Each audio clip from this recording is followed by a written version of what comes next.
Brothers and sisters, one of the great tragedies of the Shia community is that with our immense and extreme love and devotion for Ali alayhi salam, we understand so little of him.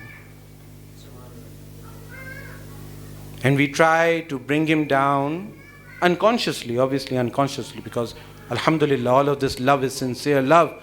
We try to bring him down, or somehow unconsciously we bring him down to our own status. We cut up his personality into several parts. So when he's praying, it's just prayer. When he's fighting, it's just fight. And then we come up with these excuses, as I said. Right now isn't the time to speak up. The spirituality of Ali ibn Abi Talib alayhim as-salam, that is what we are looking for. All other paths are deviant.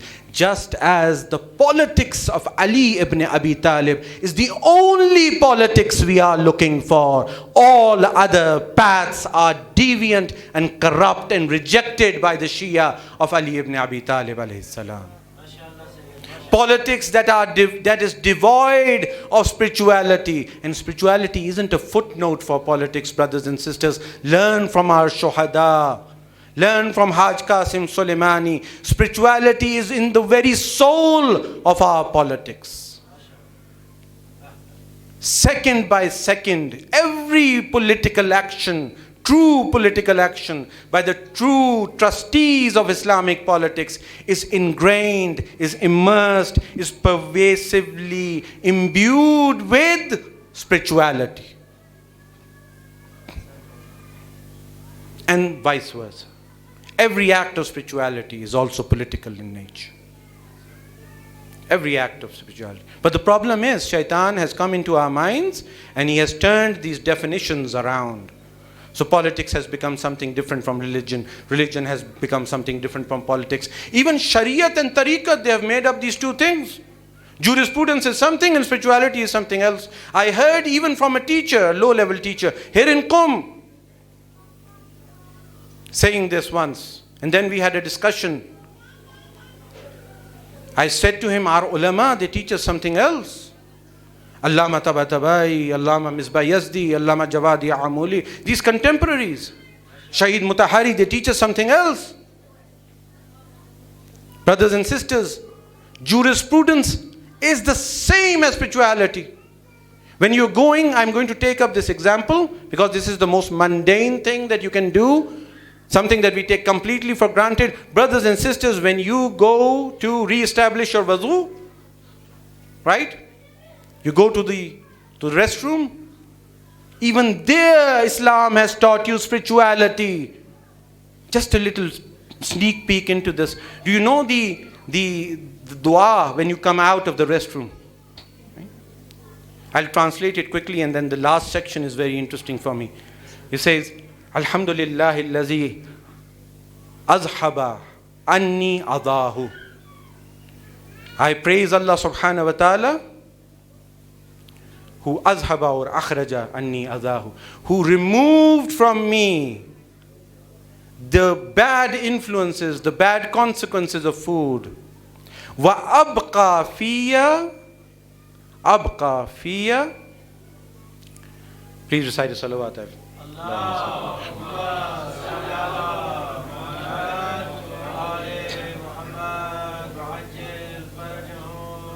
I forget the word because obviously Ma yanfa'uni. Not exactly the same thing, but like it was on the same. So he preserves in me what is of my benefit. He gets rid of that which is has bad consequences and preserves in me what is of my benefit, as the esteemed teacher said, Ma yanfa'uni. But the last section is very interesting. He says, فَلْيَا لَهَا مِن نِعْمَةٍ. My God, what a ni'mah, what a blessing this is. فَيَا لَهَا مِن نِعْمَةٍ لَا يَقْدِرُ الْقَادِرُونَ قَدْرَهَا. If all the people who wanted to calculate the value of this little nema, if they were to get together, al-qadirun, all of them, the ins and the jinn, they would not be able to calculate the qadr, the value of this little nema. And brothers and sisters, obviously I cannot say what that nema is very explicitly. You are all wise, you understand, right? Getting rid of the waste and preserving within you. So even in that mundane place, in that place that we take totally for granted, no one thinks about that as some great spiritual journey, right? Seldom have I seen any student going to the washroom and saying, oh, Daram maslan be pale be marate bhi az irfan mi rasam. Injury needs. But what is Islam teaching us? Even there, the zikr of Allah subhanahu wa ta'ala. And then the content of the zikr. What is there teaching us? So even that mundane act, the most mundane of acts, is spiritual. Then how can salah, the miraj of mu'min, be non-political, not spiritual? And alhamdulillah, we know people like me, we can alhamdulillah, because insan, the human potential is walking, it is flabbergasting, it is so amazing. People like me, mutasifane, unfortunately, we can even do mirajul mu'min without thinking about it. So you just stand there, go up and down. We are experts of listening to the shaitan and neutralizing our own assets. Ghafla, the ignorance that we have, the relative ignorance. Obviously, the ignorance that we have is not at the level of the ignorance that, for example, the people of Jahiliyyah have, new Jahiliyyah. But at every stage, shaitan comes up with a new conspiracy. So brothers and sisters, now that we have understood what shaitan does, even with your salat, even with your studies, even with your books, even with your mubahisas, I have seen how students do mubahisa, and you can see that this is all isbatun nafs. I am the one who's saying the right thing. Abba kuja dari mirid. Where are you going on to? Aina tazhabun? This was supposed to be your miraj. This was supposed to be your launching pad towards Allah subhanahu wa ta'ala. What are you turning this into? We have so many students around the world. Their excuse for not doing the nawafil is because we are students. MashaAllah, you're so busy, you're more busy than the leader of the Islamic revolution. You're more busy than Haj Qasim Soleimani. MashaAllah, the productivity that you have, it is shaking the legs of the Taghut. Right? That is why our pictures are banned from Instagram as well. Right? They're so scared of Agha Ali Raza, for example. Right? They're so busy. We are more busy than Haj Qasim Soleimani. We're more busy than Imam Sayyid Ali Khamenei. And Mazallah, we're more busy than the Imams themselves. Imam Jafar Sadiq with thousands of students, continuous classes.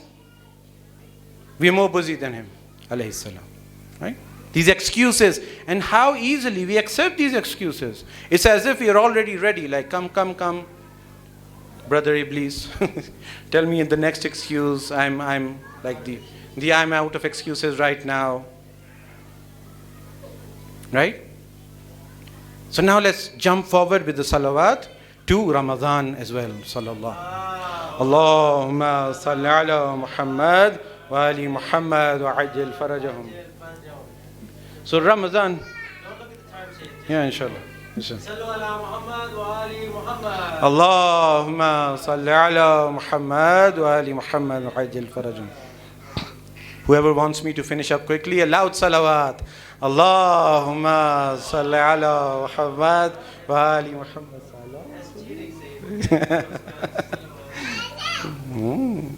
So now Ramadan, brothers and sisters. When I say Ramadan, when you learn about Ramadan, when you hear about Ramadan, when you see the moon coming out, the crescent of Ramadan, what are the thoughts that come into our minds?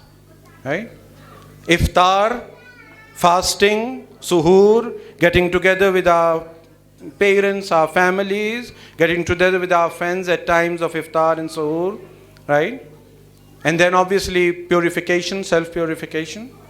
All of these things come to our mind. Interestingly, one of the concepts that does not come to our mind normally is resistance, right? So nobody thinks, okay, it's tomorrow, Shahru Ramadan illazi. Okay, now Shahru Ramadan is starting. Now I must practice resistance. No, no one thinks of that. Right? Now just, even before going to the Quran and the Hadith, just look at Ramadan. What is this practice, brothers and sisters? If we were to give this practice to some non-Muslim, some academic, some person who studies maybe psychology or sociology or whatever, give them and tell them to analyze this, they would come back with this result. They would say this is a practice in resistance. Resistance against the carnal soul. Resistance against the enemy within and the enemy without. Because what do we do in Ramadan? The haram things aside, we stay away even from the halal pleasures of this dunya. Right? Isn't that true? Isn't that true? What is that? That is resistance. That is the practice and an exercise in resisting, in putting your soul and your body in hardship to prepare yourself for the next mission. So how ironical it is, brothers and sisters, that the only thing we don't think about in Ramadan is resistance. Alhamdulillah, after the revolution, because of the ma'arif and the teachings of the revolution and all of the struggles of the martyrs and the mujahideen, and today because of Palestine and of Gaza and of the sacrifices, we are forced to think about resistance. Because it is in our face all the time. Alhamdulillah. This in itself is a tawfiq. It is a remembrance, right? But in normal circumstances, resistance has nothing to do with Ramadan. Why? Because as I mentioned just a few moments ago, our concept of spirituality, shaitan has polluted it, deviated it from its true center, taken it to the spirituality which is apolitical, if not anti-political. We have muballighin right now doing programs on the internet and outside the internet in the Western world, creating fitna. Different types of fitna, mashallah. Again, the imagination of human beings. Children are being slaughtered in Palestine right now as we speak, brothers and sisters. And they are talking about the wives of the Prophet and so on and so forth. And even after the directive of the Wali Faqih, the Imam of the Muslimin at this time, during the time of occultation. These are the discussions we have. See how shaitan makes us do his bidding in the name of religion. I'm not talking about the intentions of these brothers. What right do I have to say like they are insincere? No. Inshallah they're all sincere. But the deviation that goes into the brain through the shaitan, because as we mentioned in one of our earlier lectures, I think about a year ago when we talked about Jihad al-Tab'een, we talked about the fact that one of the conspiracies of shaitan is that he makes us forget the clear and imminent danger of his presence. Moment by moment, we're not looking behind our backs and saying, oh, am I being attacked right now? Even though in the Quran, he swears, he says that I will attack them from all sides, at all times, especially on Sirat al-Mustaqim. But we are like ostriches, like our heads in the ground. No, there is nothing going on. The shaitan, the metaphysical shaitan, no, he doesn't have anything to do with us. The shaitanul akbar is, alhamdulillah, a paradise of freedom for many brothers and sisters around the world. And I'm talking about humanity, right? They aspire to get that green card and go to the United States. Shaitanul akbar. Imagine going into the belly of Shaitanul Akbar, not because you want to be a propagator of true Islam, not as a fighter and warrior of true Islam, taking out that message even into the heart and the belly of the Satan, but because you think that wealth and risk is over there. Because Allah subhanahu wa ta'ala obviously, zurish be kishwarhay khudemun ke na mirase dige. What is this? The shirk. Where has this come from? Risk is not here in Qom. It is not in Lahore. It's not in Karachi. It's not in India. It's not in Singapore. It's not in Philippines. It's in America, for example. Ajab. Right? And we don't even realize the shit that we're doing. But that's not the topic right now. So Ramadan, brothers and sisters, the soul of Ramadan, throughout Islamic history, the history of the prophets, if you go through this, I don't have the time to go into the particular details. Whenever Allah wanted to give us particularly exclusive blessing to one of His awliya, to one of His anbiya, they would fast before it. So the spiritual practice of fasting is to prepare the soul for the next level. Because we have many young people here as well, and maybe on the internet, and they understand the language of, for example, gaming, right? PC gaming and all of these other sorts of gaming. Brothers and sisters, fasting in Ramadan is level 1. You finish this, you go to a higher level in the game of spirituality, in the game of resistance, in the game of the holistic and comprehensive paradigm of politics that Islam has. You graduate, you become more capable. That is how we need to fast. Right? So Ramadan, the month of resistance. Maybe some of you aren't convinced because right now in the first step we talked about the concept of Ramadan, something that everyone understands, even if they haven't read the Quran very keenly or very precisely, do not have too much knowledge of the narrations of the Ahlul Bayt. But you understand culturally, you understand what Ramadan is, right? Stopping yourself from pleasure. What is that? Am I mistranslating? If I am, please correct me. Isn't that resistance? Am I not resisting the urge to eat? Am I not resisting the urge to look at, for example, haram things? Am I not resisting the urge of even doing halal things? Am I not resisting the urge of the major and the minor sins during this holy month? Especially, am I not resisting the urge for water, for food, for sustenance? Am I not doing all of these things? What else is resistance? Brothers and sisters, this is internal resistance. And then there is external resistance. Resisting the transgressor. Resisting the oppressor.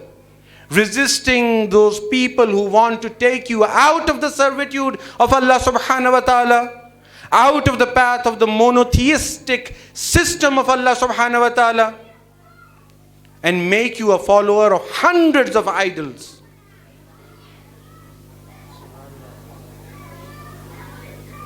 That is the conceptual analysis of resistance. And then moving on, what is Ramadan? Shahrul Ramadan alladhi anzala fihi al-Quran, right? Right? It is the month in which the Quran was sent down to the people. This great blessing of Allah subhanahu wa ta'ala. This universal and infinite and eternal blessing of Allah subhanahu wa ta'ala. And we read the Quran. Again, Satan comes in and he says, okay, read the Quran, but please only read it ritualistically. First of all, he tells us, and alhamdulillah, we cooperate with him. He says that you can learn all the languages in the world. You can learn English, you can learn French and German and so on and so forth. You can learn Spanish, right? So in the States, one of the languages that is learned by people. Then it can make you, he can go and he can motivate you to learn 100 other skills. But alhamdulillah, when it comes to the language of the Quran, when it comes to the directive of the Ahlul Bayt, when they said, تَعَلَّمُوا الْعَرَبِيَّ فَإِنَّهَا لُغَةُ اللَّهِ, I believe, learn Arabic, because it is the language of Allah subhanahu wa ta'ala who has revealed the Quran in it. There we do not, that is not one of our priorities. So we study the Quran, and if we are very good people, very, very good people, we'll read the translation. And I'll provide you a few instances of how the translation is not enough, brothers and sisters. It just takes the entire essence of the Quran away at times. And many people around the world don't even read the translation. So they're just like singing a song they don't understand, singing poetry, I don't know what they are doing. But they believe that it has some magical, and obviously it does have spiritual effects. But what is the point of getting those spiritual effects if you are neutralizing the entire purpose of Allah subhanahu wa ta'ala? Imagine doing something for your father. Your father is also a leadership position in your house, right? Doing something for your father, but doing it in a manner that it completely defeats the purpose. How will he feel? How will your boss feel if you're doing a job in that way, right? And in all of these scenarios, we are very careful, but when it comes to Allah subhanahu wa ta'ala, inshallah kabul mikun. We defeat the very purpose of the Quran, we defeat the very purpose of Islam, the very purpose of Saum and Salat and Zakat and Khums. And then we say that, okay, inshallah, Allah's mercy is all-encompassing. So brothers and sisters, the Quran comes down, it is revealed, this document, this constitution of Islam is revealed in the holy month of Ramadan. God boasts about it.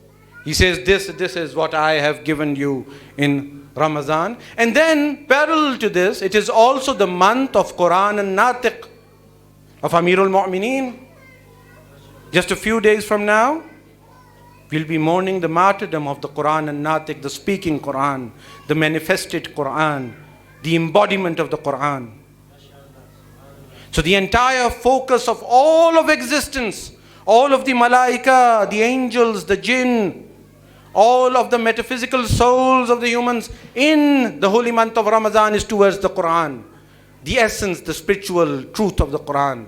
And there, Satan comes in and he says, okay, you want to recite the Quran? I'll make you recite it in a manner that, boy, it's going to defeat all the purpose that existed in it.